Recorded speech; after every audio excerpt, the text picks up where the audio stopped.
Hello everyone, let's have more news about the Miami Heat, but first, don't forget to subscribe to the channel and leave a like. After parts of 3 seasons with the Miami Heat, Kevin Love was traded as part of the deal that netted the Heat Norman Powell. And while no one would argue that Love 36 is better than Powell at the current stages of their careers, one of Love's former teammates expressed dissatisfaction at how the trade went down.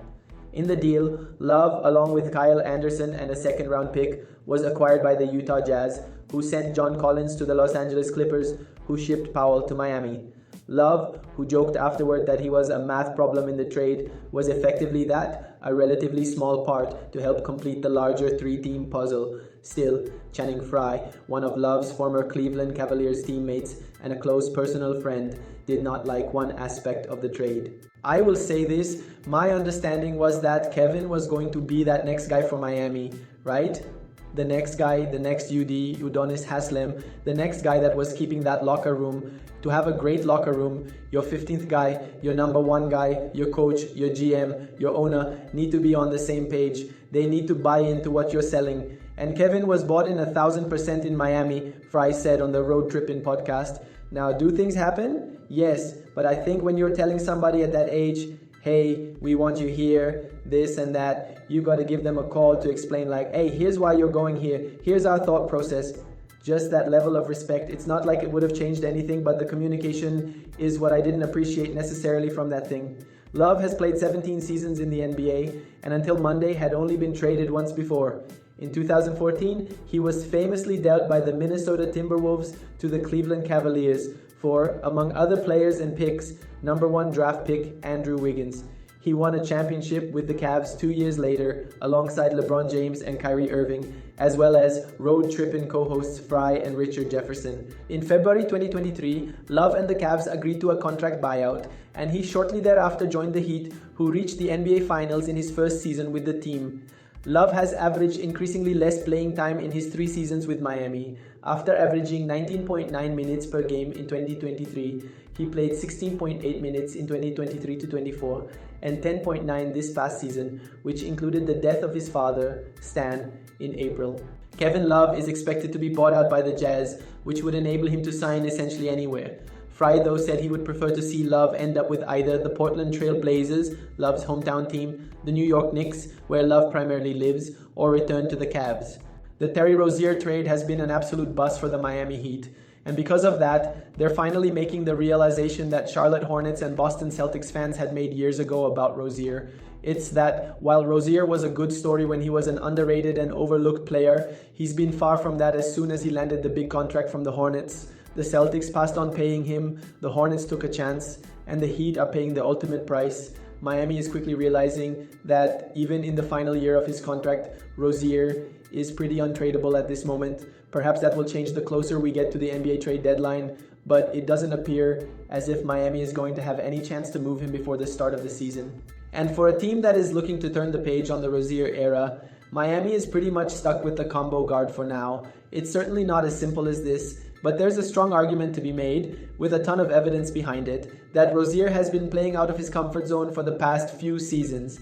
As soon as he went from being a lovable underdog to a player with real expectations on his shoulders, he was destined to disappoint.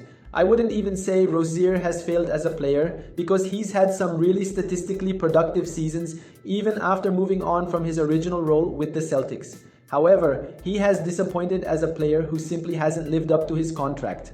Especially for the Heat, that's been the biggest gripe against Rozier. Because he's being paid $26 million, it's hard to overlook his inconsistencies and inefficiencies. Rozier is being paid like a starter, and more often than not, and specifically during his time with the Heat, is playing like an end-of-the-bench contributor. That's simply not going to cut it. Since his acquisition at the 2024 NBA trade deadline, Rozier has not been the player the Heat were hoping to get. Maybe that's more of a Heat problem than it is a Rozier one, but there's no question his time in Miami has left much to be desired. The Miami Heat recently pulled off a blockbuster 3-team trade with the Los Angeles Clippers and Utah Jazz on Monday, acquiring star scorer Norman Powell from the Clippers in the process. Heat team president Pat Riley and the rest of the franchise's front office were praised by the broader NBA media landscape after the deal was finalized, as the group landed a fringe all-star guard that could assist their all-star Tyler Herro in the backcourt. Powell's addition to the squad could help the team to become a dark horse favorite to come out of a wide-open Eastern Conference in 2025-26, but it's possible that the team may figure that there's more work left to be done. In fact, Clutch Point's Brett Siegel recently reported that the Heat are once again in the running to bring in a 9-time All-Star and NBA 75th anniversary team member, Damian Lillard, for the second time in the past 3 summers. Damian Lillard is in no rush to decide on his future, Siegel wrote Tuesday evening. After suffering a torn Achilles and being released by the Milwaukee Bucks, Lillard and his camp have talked with several notable teams in playoff contending positions, league sources said. In the immediate aftermath of the Milwaukee Bucks' decision to waive the future Hall of Fame inductee on Monday, Siegel shared some of the superstar guard's top potential destinations. The Heat have long been linked to Lillard even before he was traded to the Bucks in 2023, and both the Boston Celtics and Golden State Warriors find themselves near the top of the list for Lillard as well. While teams like the Golden State Warriors and Boston Celtics could entice Lillard due to their championship victories this decade in 2022 and 2024, respectively, the Heat's pair of NBA Finals appearances in the past half-decade may be enough to lure the all-time great point guard away. Lillard's incredibly unfortunate Achilles injury will likely keep him out for all of the 2025-26 campaign, regardless of where he lands. Even still, the 7-time All-NBA team selection can easily elevate any contender in the league to odds-on title favorites. In 58 appearances with the Bucks this past regular season, Lillard contributed 24.9 points, 7.1 assists, and 4.7 rebounds, while knocking down 37.6% of his 9.0 attempts from three-point range and 92.1% of his looks at the free throw line. After striking out on Lillard via trade during the 2023 offseason, the Heat will have another strong chance to welcome the legendary scoring guard aboard prior to the 2025-26 campaign.